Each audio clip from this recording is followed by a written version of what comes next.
আমি সব বক্তৃতায় আমি বলি যে হাসিনার ফ্যাসিবাদ বা আওয়ামী ফ্যাসিবাদের আইকন শেখ মুজিবুর রহমান, এটা আমি বলি সবসময়। কিন্তু আজকে আমি কোনো বিশেষণ না দিয়ে মুজিবের কর্মকাণ্ড একটু স্মরণ করিয়ে দেব, আপনারা যারা জানেন না।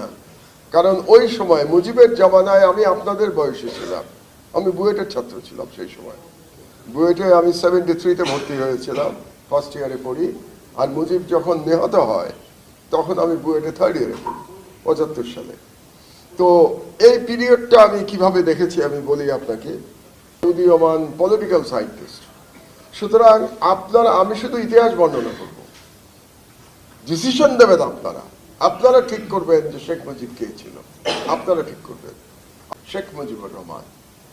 এবং আমি আজকে আপনাদের কোনো মতামত চাপিয়ে দেব না, কারণ আমি মনে করছি যে আমার সামনে যারা বসে আছেন তারা উদীয়মান ফিলসফার।